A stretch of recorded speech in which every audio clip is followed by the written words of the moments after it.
The Great Gatsby graphic novel, chapter 8. We open up with George Wilson talking to a shopkeeper.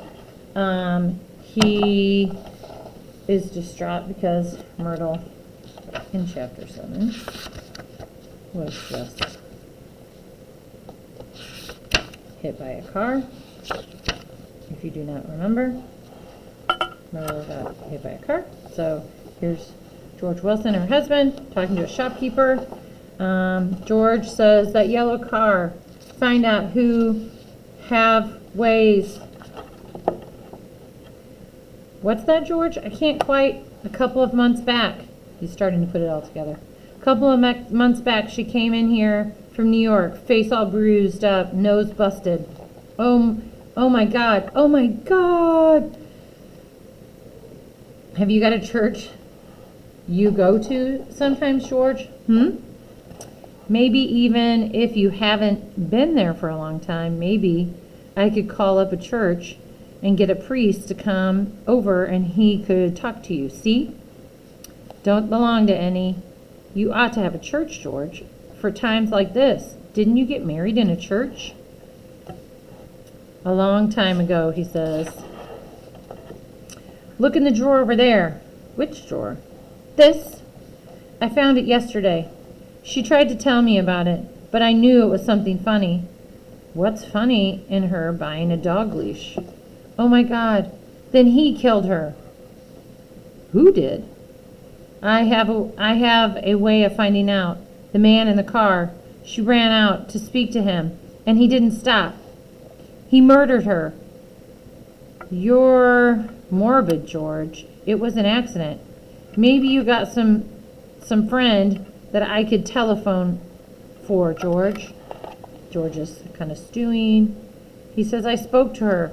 I told her she might fool me, but she couldn't fool God.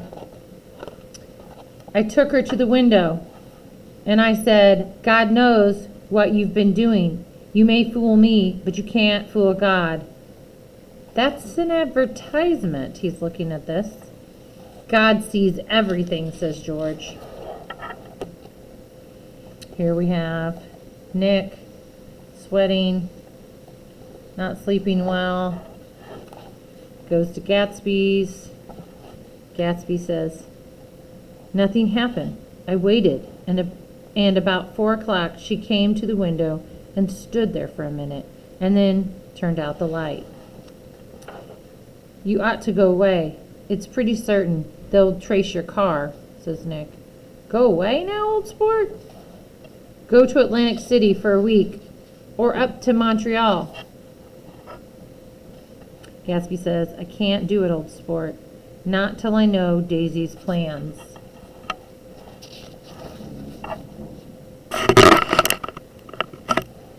He was clutching some last hope that I couldn't bear to shake that I couldn't bear to shake him free. She was the first nice girl I'd ever known.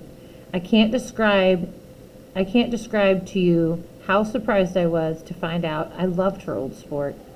I even hoped for a while that she'd throw me over, but she didn't, because she was in love with me too. She thought I knew a lot because I knew different things from her. And all of a sudden, I didn't care about my ambitions. What was the use of doing great things if I could have a better time telling her what I was going to do? On the last afternoon before he went to war, he sat with Daisy in his arms for a long silent time. They had never been closer in their month of love, nor communicated more profoundly one with another than when she brushed silent lips against his coat's shoulder, and when he touched the end of her finger gently as though she were asleep. After the armistice, he tried frantically to get home, but some complication or misunderstanding sent him to Oxford instead. He was worried now. There was a quality of nervous despair in Daisy's letters. She didn't see why he couldn't come. She was feeling the pressure of the world outside, and she wanted to see him and feel his presence beside her.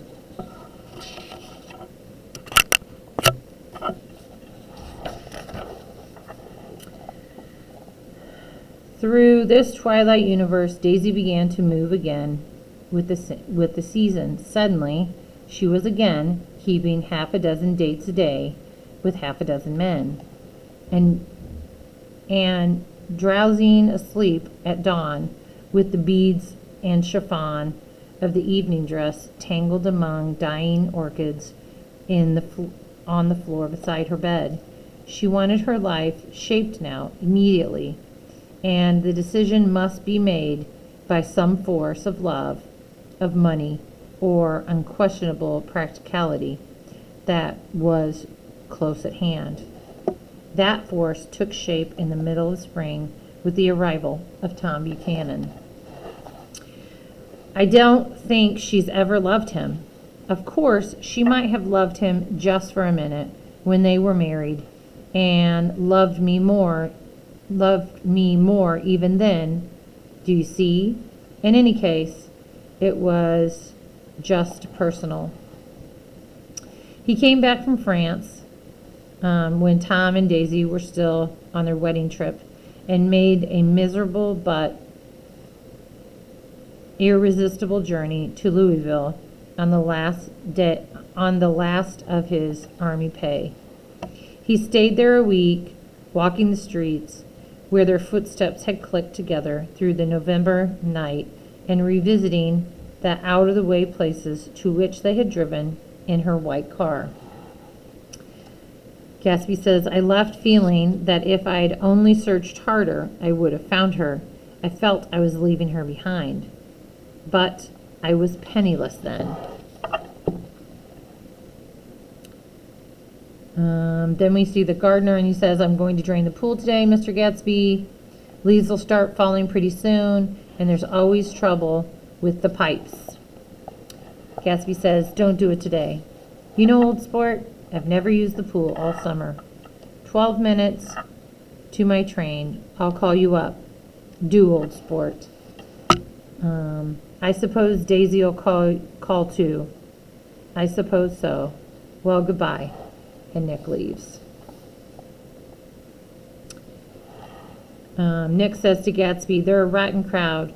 You're worth a whole damn bunch put together. I've always been glad I said that. It was the only compliment I ever gave him, because I disapproved of him from beginning to end. Then we see George Wilson. We see this. We see the phone ringing.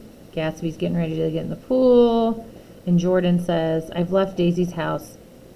I'm at Hempstead. I want to see you. And Nick says, I want to see you. And here we also have George Wilson with something in his back pocket.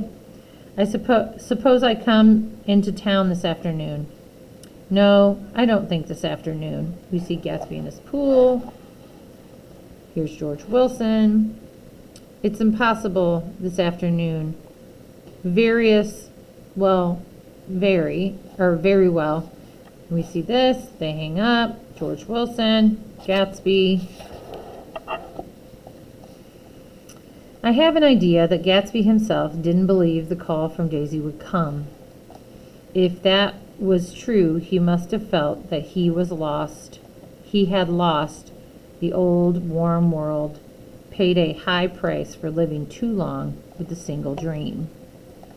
He must have looked up at the unfamiliar sky through frightening leaves and shivered as he found what a grotesque thing a rose is, and how raw the sunlight was upon the scarcely created grass. A new world, material without being real, where poor ghosts breathing dreams like air drifted fruitlessly about. Like the ashen fantastic figure gliding towards him through the amorphous trees. So we see Gatsby bleeding, and then we see George Wilson bleeding. So that, and these are the people who found him. So it looks like George Wilson thought that Gatsby was cheating with his wife, and then he ended up killing himself as well. And that's the end of chapter 8.